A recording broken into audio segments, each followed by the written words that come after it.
और आचार्य जी, सबसे बड़ी बात यह है कि जो भी जितने भी ये थे जो वीडियोस डाली गई थी, पता नहीं मुझे ये वर्ड कहने चाहिए कि नहीं, कि उनके इतने बड़े बड़े वो पूरा तिलक लगा हुआ था एंड ऑल।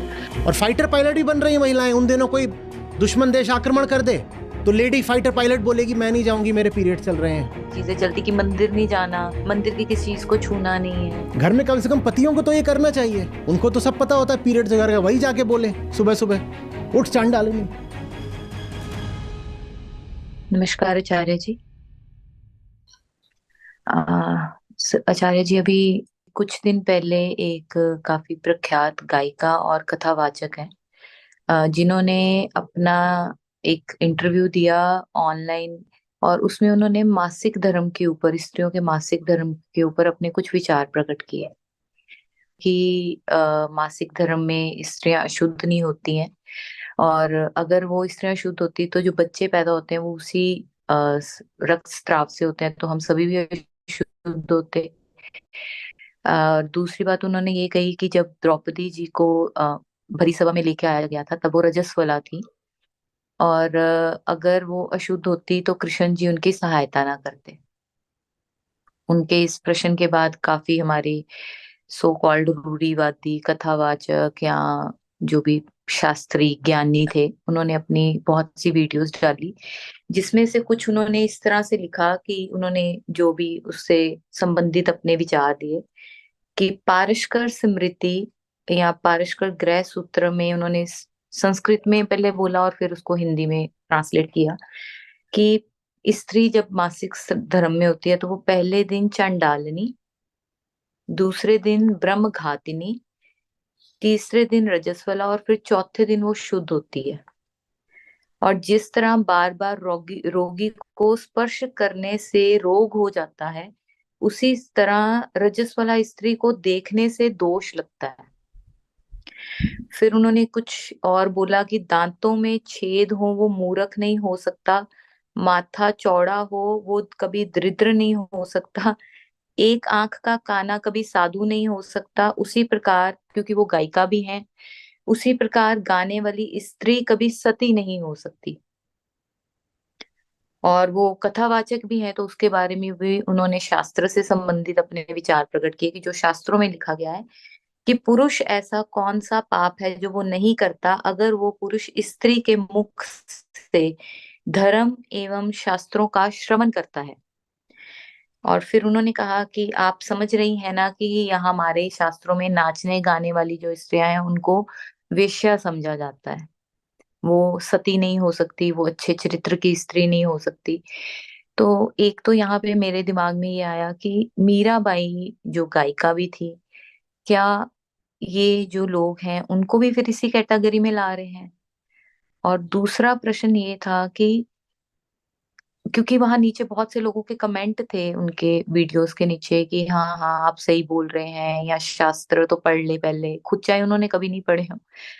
तो दूसरा ये था विचार कि कैसे इन लोगों तक सही बात या है, या जो कोई सही बात कर रहा है उसको कैसे इन मान्यताओं से, इन रूढ़िवादी परंपराओं से छुटकारा दिलाया जाए, कैसे उन तक सही बात अगर कोई कर रहा है उसको पहुंचाया जाए, उनको बताया जाए कि क्या सही है क्या गलत है। सबसे पहले तो ये है कि हर पुरानी किताब को शास्त्र थोड़ी बोलते हैं। हम्म? अब वैसे तो आप समाजशास्त्र की किताब को भी कह सकते हैं कि ये शास्त्र है, लेकिन जब हम धर्म में शास्त्र शब्द का इस्तेमाल करते हैं तो उससे आशय होता है आध्यात्मिक ग्रंथ। और आध्यात्मिक का क्या मतलब होता है? वो जो आपको आपकी तरफ ले जाए। स्वयं को और जानना अध्यात्म है। वो अध्यात्म शब्द में ही अध्यात्म और जानना, स्वयं को और जानना अध्यात्म है। तो आध्यात्मिक ग्रंथ क्या हुआ फिर? जो आपको आपको जानने में मदद करे, मैं स्वयं को और जान पाऊं, जिस किताब की सहायता से वो किताब मैं मानूंगा कि आध्यात्मिक ग्रंथ है। और इधर उधर की बातें जो किताबें करती हो वो थोड़ी शास्त्र कहने लायक हो गई। हाँ, उनको आप दूसरे शास्त्रों का आपको नाम देना हो दे लीजिए, और 50 तरह के आप शास्त्र बना सकते हैं। कोक शास्त्र भी होता है। किसी भी तरीके को आप मनुष्य की गतिविधि के किसी भी क्षेत्र की किताब को आप शास्त्र का नाम दे सकते हो, पर वो फिर दूसरी चीज है। बात समझ रहे हैं? तो हर किताब एक बराबर वजन की नहीं होती है, और उसको उसके वजन के अनुसार ही महत्व और सम्मान मिलना चाहिए, उससे ज्यादा थोड़ी, उससे कम भी नहीं। अगर हम अध्यात्म की बात कर रहे हैं तो सिर्फ वो पुस्तक शास्त्र कहलाने लायक योग्य है जिसमें अहम, आत्मा और प्रकृति की बात की गई है। ये कसौटी बहुत अच्छे से पकड़ लीजिए। जहां इनके अलावा और 50 बातें चल रही हो दुनिया जहान की, कि स्त्रियों के मासिक धर्म की बात चल रही है, और चिड़िया, पंछी, बादल, और मोर ने कौवे से क्या कहा, और ब्राह्मण और शूद्र में क्या रिश्ता होना चाहिए, जहां ये सब बातें चल रही हैं उनको हम शास्त्र थोड़ी बोलेंगे। जहां अहम और आत्मा की बात चल रही है सिर्फ वो शास्त्र है, बाकी और किस्से कहानियां शास्त्र नहीं कहलाते। राजा किस अपराध पर कितने कोड़े मारे, क्या दंड दे, क्या पुरस्कार दे, ये सब शास्त्र थोड़ी हो गया। ये कहां से शास्त्र हो गया?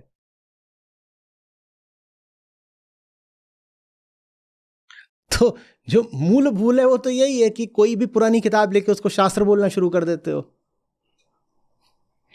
आत्मज्ञान की पुस्तक को ही शास्त्र कहा जा सकता है, उसके अलावा कोई भी किताब शास्त्र कहलाने योग्य नहीं है। क्योंकि अध्यात्म का मतलब ही है स्वयं को जानना। स्वयं को जानने के अलावा कोई बात हो रही है तो वो तो अध्यात्म शब्द की परिभाषा के ही विरुद्ध चली गई। वो शास्त्र कैसे हो गया? और इसीलिए, और मैं जो बोल रहा हूं वो कोई मेरी अपनी रचना, मेरी अपनी कल्पना बात नहीं है, मेरा कोई निजी सिद्धांत नहीं है। बहुत ये सीधी बात रही है, सब जानते रहे हमेशा से कि श्रुति शास्त्र कहलाती है, स्मृति साहित्य कहलाती है। जितने भी श्रुति ग्रंथ हैं वो शास्त्र हैं, बाकी जो स्मृति है उसको तो साहित्य कहना ज्यादा उचित होता है। श्रुति ग्रंथ कौन से हैं? जो वेदों के दर्शन के ग्रंथ हैं वो श्रुति ग्रंथ कहलाते हैं। उपनिषदों को श्रुति बोलते हैं, और गीता भी चूंकि उपनिषदों की श्रेणी में रखी जाती है, गीतोपनिषद कह देते हैं, तो गीता भी फिर श्रुति हो गई। वेदांत सूत्र, ब्रह्म सूत्र, ये श्रुति हो गए। और आप पराशर स्मृति या याज्ञवल्क्य स्मृति या मनुस्मृति की बात कर रही हैं अभी यहाँ पे, ये स्मृतियां हैं। और स्मृति साहित्य में ये सब स्मृतियां भी आती हैं। ग्रह्य सूत्र आते हैं जिनकी आपने बात करी, धर्म सूत्र आते हैं, और सारे पुराण आते हैं, वो सब स्मृतियों में आते हैं भाई। उनका हवाला देके कुछ नहीं सिद्ध किया जा सकता। आप मनुस्मृति से कुछ लेके आएंगे तो यही पता चलेगा कि आज से इतने हजार साल पहले सामाजिक स्थितियां कैसी थी और उनमें क्या चल रहा था। तो वो इतिहास को आप जानना चाहते हो तो उसके लिए एक अच्छी किताब है, लेकिन उससे आप आज थोड़ी कुछ साबित कर सकते, ना आज आप उसको लागू कर सकते। कोई भी व्यक्ति ठीक दिमाग का ही थोड़ी कहेगा कि मनुस्मृति आज लागू कर दो। उसका अध्ययन अगर आप करें तो ये पता चल जाएगा कि किसी जमाने में, किसी समय पर, किसी जगह पर कैसी सामाजिक स्थितियां थी, ये पता चल जाता है उनसे।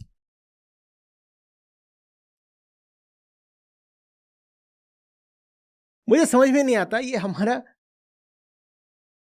हर चीज आपको नहीं चाहिए। मैं आपको बोलूं मैं 1940 के मॉडल की गाड़ी दे रहा हूं, आप चलाएंगी? गाड़ी आपको बिल्कुल चाहिए, आप खरीदने जाते हो गाड़ी, कोई आपको बोले ये खड़ी हुई है 2023 मॉडल है, आप खरीदोगे? आप कहोगे 2024 चल रहा है, 2024 दो। हर चीज आपको नहीं चाहिए। लेकिन जब परंपराओं की और रूढ़ियों की बात आती है, और अंधविश्वासों की बात आती है, और मूर्खताओं की बात आती है, तब हम कहते हैं जितना पुराना उतना अच्छा।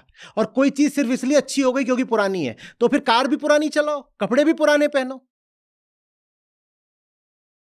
300 साल पुराने कपड़े काहे नहीं पहनते? तब तो कहते हो नहीं, बताओ लेटेस्ट क्या चल रहा है वो चाहिए। और जितने लोग इस तरह की बात करते हैं, इनकी सबकी गाड़ियां छीन लो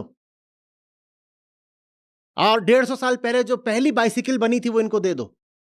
उसमें एक पहिया इतना बड़ा होता था और एक इतना बड़ा होता था, क्योंकि पुरानी चीजें अच्छी होती हैं इनके हिसाब से सब, तो इनको दे दो पुरानी, यही चलाओ।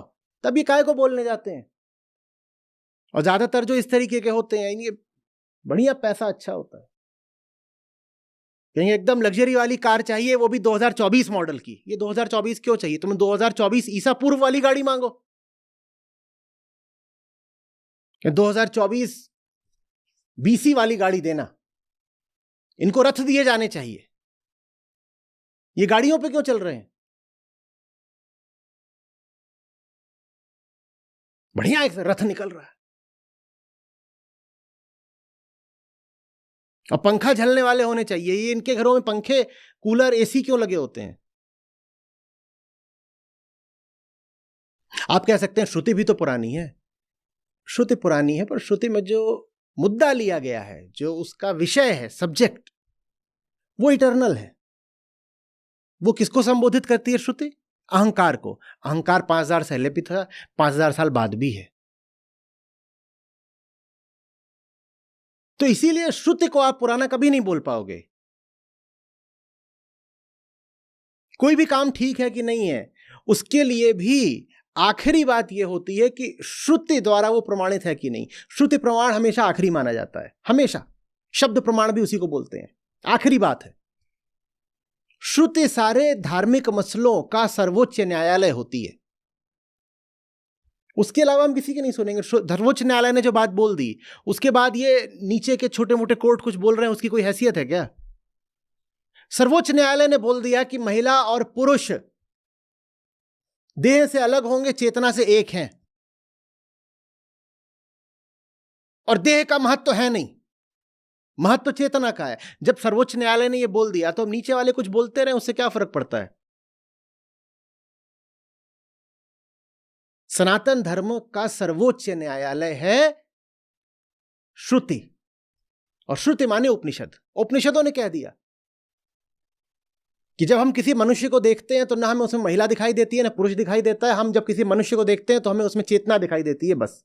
और छटपटाती हुई चेतना, जो नहीं जानती कि वो परेशान क्यों है। और इसी छटपटाहट से मुक्त होने के विज्ञान को अध्यात्म बोलते हैं। ये कह दिया उपनिषदों के ऋषियों ने। अब इसके बाद हमें और किसी किताब में क्या लिखा है पुरानी, हमें क्या करना है उसको पढ़ के? और इतना पुराना देश है,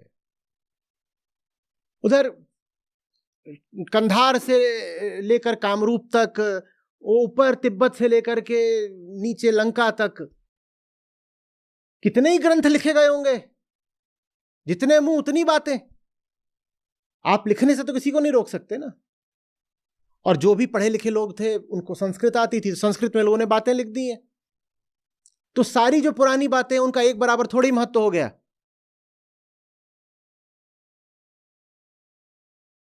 थोड़ा भी अगर कोई धर्म का ज्ञाता होगा तो अच्छे से जानता है कि पुराण, इतिहास, स्मृति, इन तीनों को ही स्मृति ही माना जाता है। ये तीनों इकट्ठे करके स्मृति माने जाते हैं। पुराण, इतिहास, स्मृति, उनको धर्मशास्त्र बोलते हैं। जो अब स्मृतियां होती हैं ना, ये सब इकट्ठे करके स्मृति माने जाते हैं। कह रहे इनका स्थान श्रुति से नीचे का है, तो इनकी बातें सिर्फ तभी तक मानी जाएंगी, स्मृतियों की, पुराणों वगैरह की। इनकी बात सिर्फ उतनी ही सुनो जब तक इनकी बातें श्रुति से मेल खाती हो। अगर इनकी कोई बात श्रुति से मेल नहीं खा रही, तुरंत उसको हटा दो। डिस्ट्रिक्ट कोर्ट की कोई बात सुप्रीम कोर्ट की बात से मेल नहीं खा रही, क्या होगा? डिस्ट्रिक्ट कोर्ट की बात हटा दी जाएगी। तो स्मृति की या पुराण की कोई बात अगर मेल नहीं खा रही उपनिषदों से, तत्काल हटा दो। और पुराणों वगैरह की बहुत सारी बातें हैं जो श्रुति से मेल नहीं खाती, आपको उनको दरकिनार करना होगा, नहीं तो ये श्रुति के प्रति असम्मान हो जाएगा। और सनातन धर्म श्रुति का धर्म है, स्मृति का नहीं। स्मृति तो थी एक समय पर समाज को एक व्यवस्था देने के लिए, यह स्मृति का काम होता है।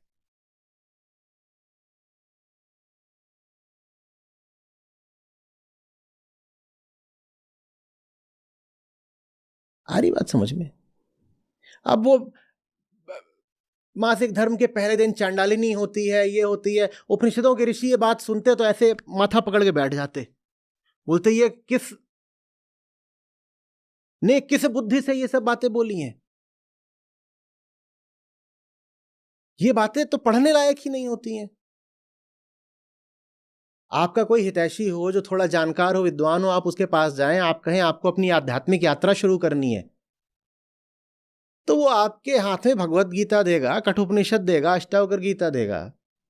वो आपको ये सब बातें थोड़ी देगा पढ़ने को कि महिला घूंघट कितना लंबा निकाले और महिला को कितने कोड़े मारो अगर वो पर पुरुष से बात करती पाई जाए।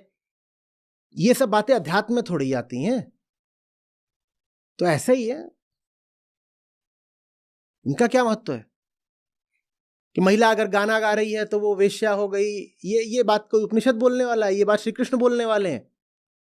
ये बात कोई सुलझा हुआ मन बोलने वाला है?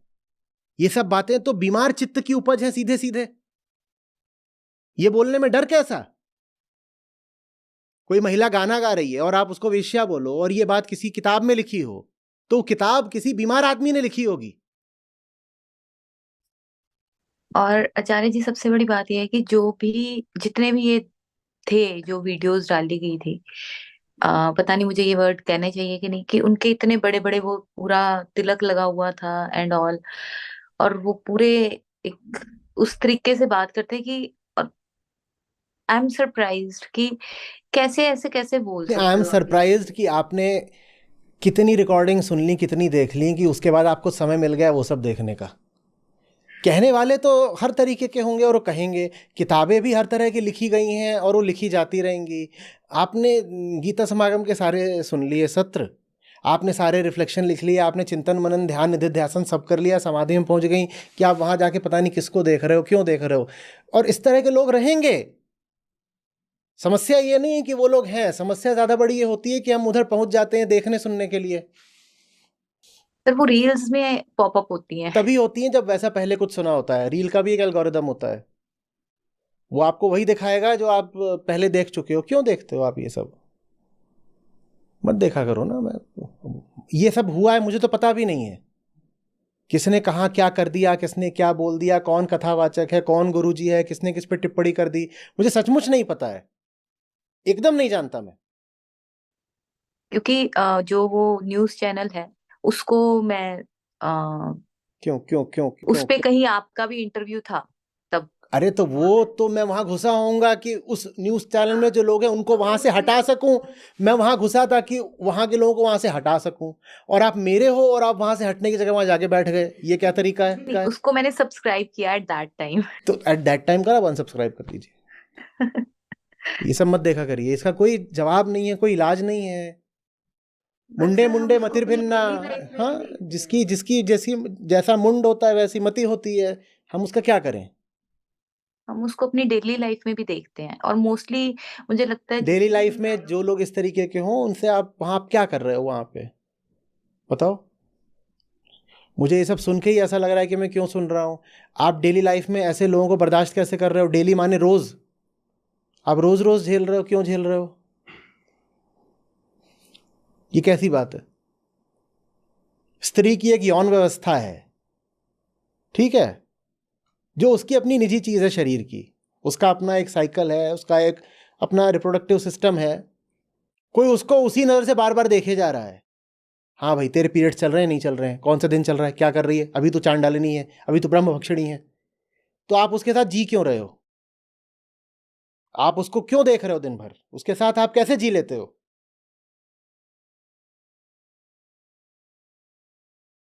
भाई, पुरुषों की भी अपनी एक यौन व्यवस्था होती है, उसके आधार पे कोई आके आपको चांडाल वगैरह बोले तो आप काहे को उस आदमी के पास रुकोगे? ये बर्दाश्त वगैरह करना भी ना एक गुनाह ही होता है। मैं नहीं कह रहा हूं कि सर फोड़ दो, लड़ जाओ, पर उपेक्षा करना तो सीखो। अष्टावक्र कह रहे थे ना, अनादरम कुरु।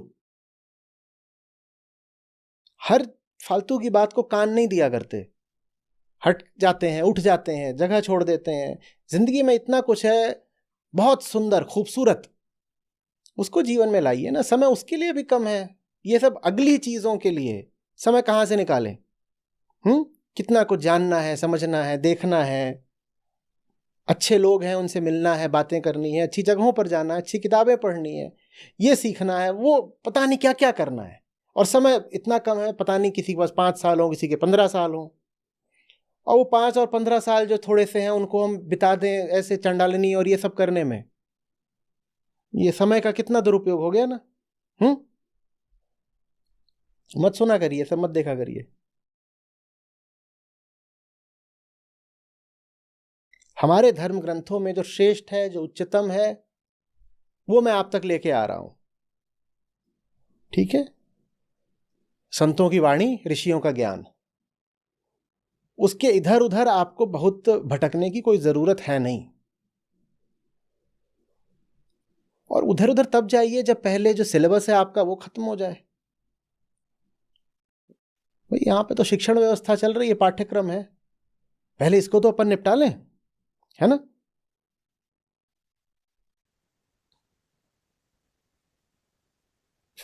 सर उन लोगों तक बात पहुंचाने की जरूरत पड़ती है ना जो हमारे अपने आसपास है। अपने आसपास कोई ऐसा नहीं है कि मजबूरी है, चुनाव है। आप अपने प्रश्न के पीछे जो मान्यता है वो नहीं पकड़ पा रही हैं। अपने आसपास किस तरीके से हैं?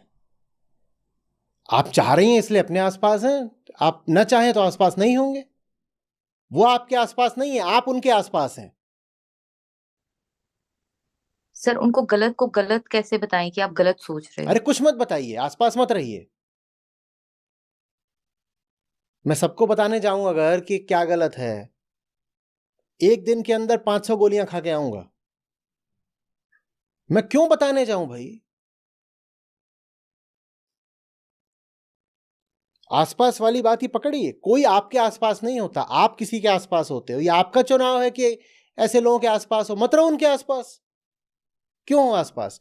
होगा कोई स्वार्थ, होगा कोई लालच, होगा कोई डर। तो उस स्वार्थ, उस लालच, उस डर पर काम करिए ना, ताकि व्यर्थ लोगों के आसपास ना रहना पड़े।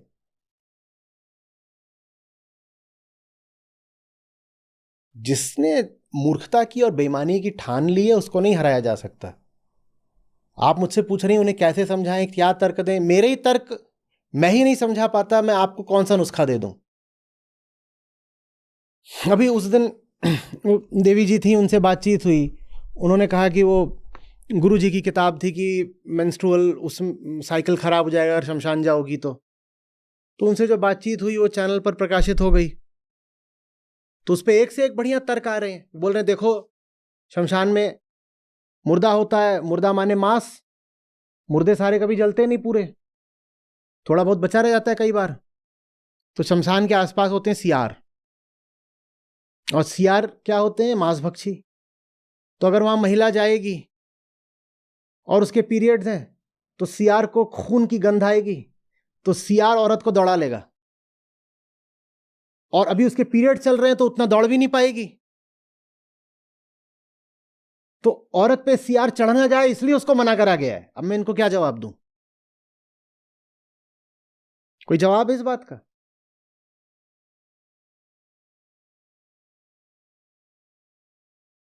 क्या जवाब है?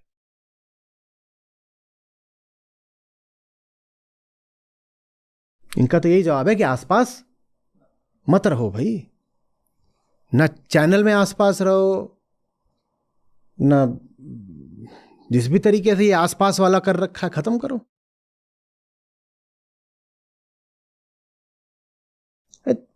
कॉमेडी की में अच्छा लगेगा ना, बढ़िया, कि वहां औरत गई थी और वहां सियार ताक लगा के बैठा था। और उन्होंने और एक और ने जोड़ा, बोले देखो मुर्दा खास तौर पर तब नहीं जलता जब बारिश हो जाती है। अब चिता जल रही थी, तभी बारिश हो गई, तो मुर्दा पूरा नहीं जलेगा। और बारिश हो जाएगी तो लोग आए तो और भग जाएंगे, वो कि बारिश हो रही है कहाँ खड़े रहे।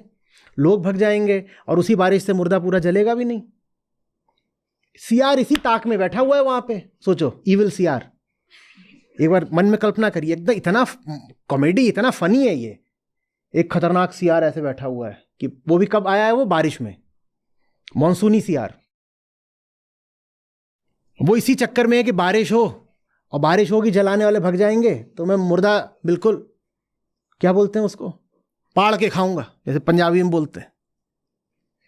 फिर बोले देखो जब बारिश होगी तो उसके अगर पीरियड चल रहे हैं तो जो सारा खून है वो साड़ी पे लग जाएगा, बारिश हो रही है। तो सीआर को बस सूंघने से नहीं पता चलेगा, देख के भी पता चल जाएगा,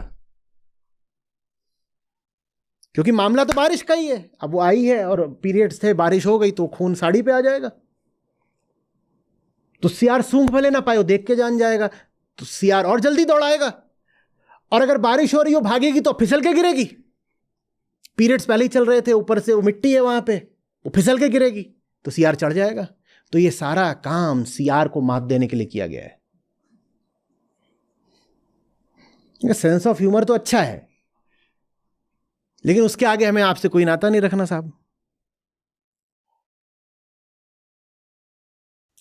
सर ये भी बोलते हैं कि इसी बात से कि क्योंकि रजस्वला में स्त्रियां कमजोर होती हैं आत्मा में, तो जो शमशान में प्रेत आत्माएं होती हैं वो उनपे जल्दी अटैक करती हैं और उनके साथ जुड़ जाती हैं। जैसे ग्रैंड स्लैम वगैरह जब होता है ना, तो उनकी डेट्स इस हिसाब से फिक्स करी जाती हैं कि जो टॉप 10 फीमेल प्लेयर्स हों, टॉप 10 सीड्स जो हों, पहले उनसे पूछा जाता है कि मैम आपके पीरियड्स कब आ रहे हैं, और उस हिसाब से उनकी डेट्स फिक्स करी जाती हैं। क्योंकि बेचारी इतनी कमज़ोर हो जाती हैं कि कैसे खेलेंगी टेनिस में, क्वार्टर फाइनल विंबलडन है, यूएस ओपन है, क्वार्टर फाइनल, सेमीफाइनल, फाइनल, एक के बाद एक खट खट खट हो रहे हैं, कैसे खेलेंगी बेचारी, पीरियड्स में तो बहुत कमज़ोर हो जाती हैं। वैसे ही ओलंपिक्स, एशियन गेम्स, इन सब की डेट्स ये देख के फिक्स करी जाती हैं कि मान लो 2000 फीमेल एथलीट्स हैं, तो महीने के वो डेट्स उठाओ जिसमें से 2000 में से किसी भी एथलीट के पीरियड्स ना चल रहे हो। क्या मूर्खता है, कमजोर हो जाती है। काहे को कमजोर हो जाती है, कितना कमजोर हो जाती है, गिर पड़ेगी, पागल हो जाएगी, क्या करेगी। सीईओज होती हैं, वो पीरियड्स के दिनों में ऑफिस नहीं जाती, डिसीजंस नहीं लेती। प्राइम मिनिस्टर्स, प्रेसिडेंट्स महिलाएं होती हैं, उनके पीरियड्स नहीं चल रहे तो वो काम करना छोड़ देती हैं, या उन दिनों वो पगला जाती हैं तो उल्टे पुल्टे वो निर्णय पास कर देती हैं। ऐसा तो कुछ नहीं होता।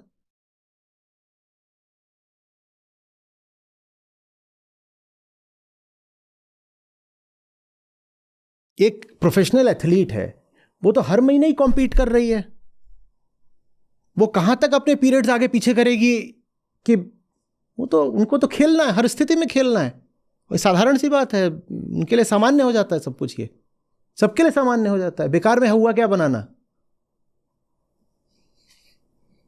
और इतना ही ख्याल है तो फिर यह भी ख्याल कर लो कि उसको पोषण कितना मिल रहा है, यह भी ख्याल कर लो उसको शिक्षण कितना मिल रहा है, यह भी ख्याल कर लो कि पब्लिक स्पेसेस उसके लिए सेफ कितनी है, कि रात में अगर वो निकलना चाहे तो उसको ट्रांसपोर्ट मिलेगा कि नहीं मिलेगा। ये सब भी ख्याल कर लो, या बस एक ही चीज का ख्याल है कि उसके पीरियड्स कब आ रहे हैं। देश की पूरी संपत्ति में उसका कितना शेयर है, ये भी ख्याल कर लो।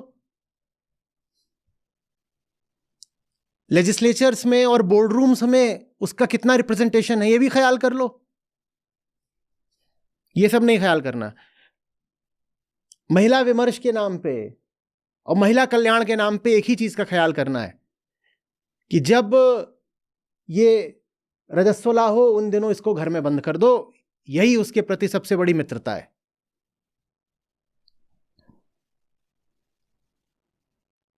और जो ये लोको ड्राइवर्स बन रही हैं महिलाएं, तो उनके फिर ट्रेन भी बंद कर दो उनकी। और जो पायलट्स बन रही हैं महिलाएं, 5 दिन तक फ्लाइट नहीं उड़नी चाहिए। और फाइटर पायलट भी बन रही हैं महिलाएं, उन दिनों कोई दुश्मन देश आक्रमण कर दे तो लेडी फाइटर पायलट बोलेगी मैं नहीं जाऊंगी, मेरे पीरियड चल रहे हैं, अभी मैं चांडालिनी हूं, डे 1 है मेरा। डे 1 पे यही बताया था ना आपने, चांडालिनी है। तो बोली देखिए अभी तो उसको बोला जा रहा है जाइए मैडम, प्लेन लेके जाइए, आप बॉम्बिंग करिए वहां पे। उसको बोल रही है आज मैं चांडालिनी हूं, आज बॉम्बिंग नहीं करूंगी। बस ड्राइवर महिला है, ऑटो ड्राइवर महिला है, ट्रेन ड्राइवर महिला है, वो बोल सकती है भाई मेरा आज डे 2 चल रहा है, आज ट्रेन नहीं चलेगी। और उसको बार बार देखने से आप भी रोगी हो जाते हो। उसको आप बार बार देखने से आप रोगी हो जाते हो। तो जो डॉक्टर्स हैं, जो लेडी डॉक्टर्स हैं, उनको उन दिनों में पेशेंट्स का ट्रीटमेंट नहीं करना चाहिए, क्योंकि अच्छा खासा आदमी भी रोगी हो जाएगा ऐसे डॉक्टर को देखने से। डॉक्टर खुद कह रहा है अरे मुझे देखोगे तो तुम रोगी हो जाओगे। चुटकुले तक ठीक है, उसके आगे ये बात सिर्फ उबाऊ है। और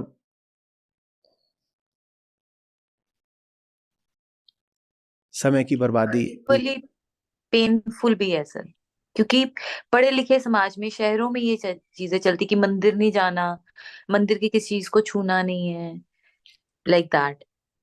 चलता है, इसका यही तरीका है। आपको जो करना है करिए ना। आपको आपकी बातें, आपको रोकने वाली चीज उनकी बातें नहीं है। आपको रोकने वाली चीज हमेशा आपका अपना कोई डर या कोई स्वार्थ होता है, उस पर काम करिए। और आपकी बात नहीं है, मेरी भी बात है। कोई भी दुनिया का पुरुष, कोई भी महिला अगर मूर्खता की बातों से रुक रहा है तो उसकी वजह बस ये होता है कि उस व्यक्ति के अंदर अपना कुछ डर या स्वार्थ है, नहीं तो कोई काहे को रुकेगा। क्लास में टीचर्स होती हैं, सोचो टीचर आकर के बच्चों से बोल रही है today just say good morning Chandalini.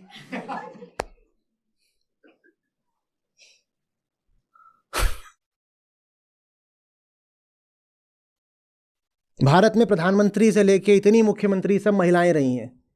उनके सेक्रेटरी, चीफ सेक्रेटरी, उनके जितने ऑफिसर्स हैं उनको जाकर के यही बोल रहे हैं, मैम आज आपका डे 1 है। जी चांडालिनी मैम। चलो ये तो फॉर्मल जगह हो गई, यहां औपचारिक रिश्ते हैं। घर में कम से कम पतियों को तो ये करना चाहिए। उनको तो सब पता होता है पीरियड्स वगैरह का, वही जाके बोले सुबह सुबह उठ चांडालिनी। क्या क्या, सिर्फ इसलिए कि कुछ बातें पुरानी हैं उनका कोई महत्व नहीं हो जाता। हर पुरानी चीज किसी कीमत की हो एकदम जरूरी नहीं है।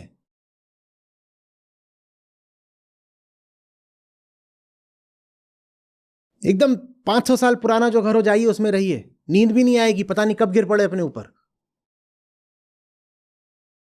500 साल पुराने कपड़े, चश्मा पहनिए। खाना भी वो खाओ ना जो 500 साल पहले बना था। आज क्यों बनाते हो, क्यों कहते हो ताजा लेके आओ? तब तो इंप्रेस हो जाते हो। कोई बोलता है ये नहीं लेटेस्ट टेक्नोलॉजी है। लेटेस्ट टेक्नोलॉजी क्यों चाहिए? एंशिएंट टेक्नोलॉजी मांगो।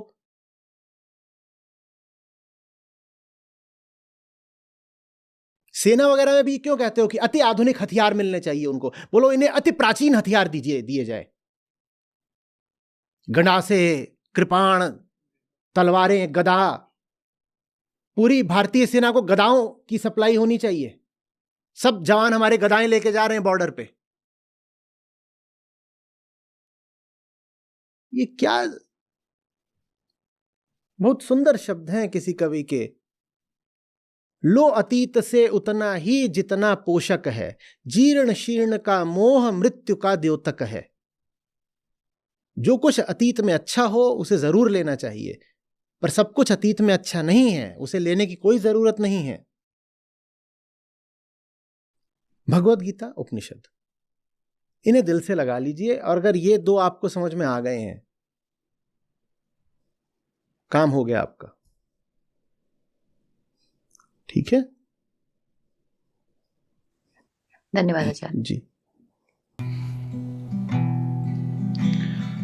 साधु ऐसा चाहिए जैसा सूप सुभाए। साधु ऐसा चाहिए जैसा सूप सुभाए। सार सार को गही रहे, थोथा दे उड़ाए रे साधो, थोथा दे उड़ाए। गुरु कीजिए जान के, पानी पीजे छानी। गुरु कीजिए जान के, पानी पीजे छानी। बिना विचारे गुरु करे, पड़े 84 खानी रे साधो, पड़े 84 खानी। राम बुलावा भेजिया, दिया कबीरा रोय। राम बुलावा भेजिया, दिया कबीरा रोय। जो सुख साधु संग में, सो वैकुंठ न होए रे साधो, सो वैकुंठ न हो। राम नाम कड़वा लगे, मीठा लागे दाम।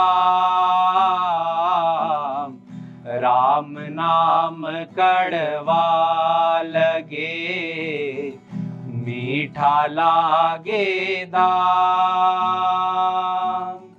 दुविधा में दोनों गए, माया मिली ना राम रे साधो, माया मिली ना राम। नमस्कार। मैं 2019 से आचार्य जी को सुन रहा हूँ। लाइव सत्र 2019 में ही मैंने स्टार्ट किया था, बहुत साल में।